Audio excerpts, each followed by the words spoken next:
I'd like to show you several ways in which you can add color to your 3D objects in Blender to have them printed. Of course, you don't have to add color. In a lot of print techniques, you just print it in colored material. Like I have this guy, he is printed in orange plastic, which makes him orange. And this guy is printed in white plastic, which makes him white. That's the basic way to do it, and you don't have to do anything to your 3D program. You just tell your printer to use a specific color material. But we can also create full color prints. Look at the guy on screen, that is Doris in default Blender gray. This is a full color Doris that I had printed by a commercial company. So he is beautifully green with the orange little wings and spikes. And I want to show you some simple ways to add color to your 3D printable objects. To start though, here is something to keep in mind. Not many people right now have a printer at home that can print full color, so you'll probably end up using a commercial service. One thing you definitely want to do is make sure that they interpret your file correctly. So if you add color to your object, the top tip is only add one type of color at a time. And, then they won't pick the wrong one. Next is the very, very, very simple way to do it, and that is adding vertex colors.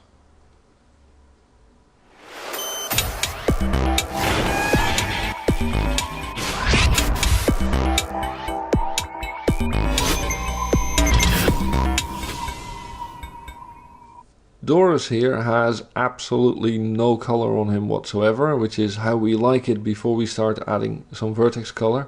I want to make sure as well in this menu that with the little ball, that's where you set materials for rendering objects.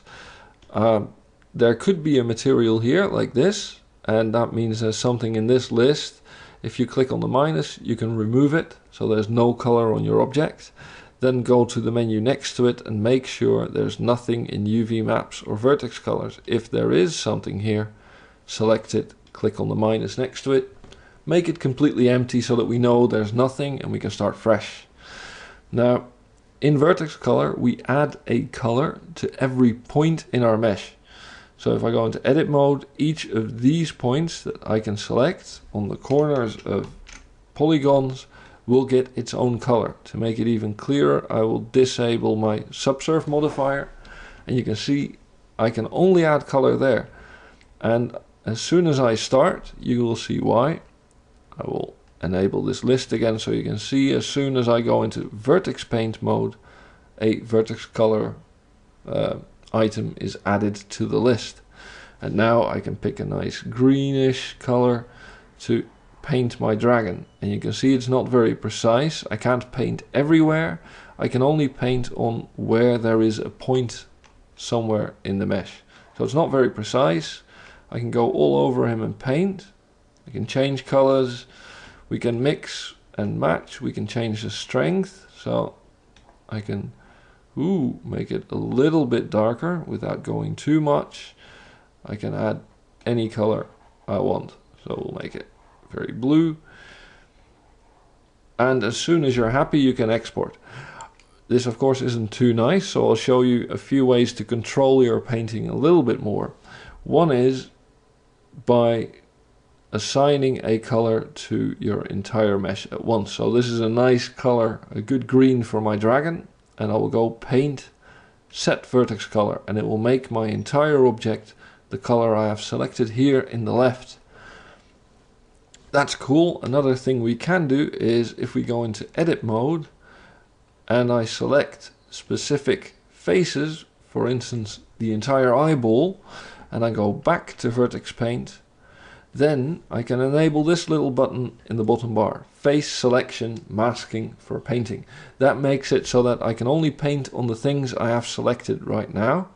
So I will enable it and it shows me the entire mesh with a highlight on what I have selected. So if I want to make eyes, I will paint them white, and I can paint anywhere, it only paints on the eyes.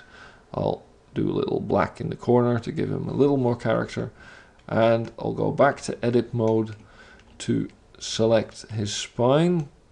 We'll get all the spikes here.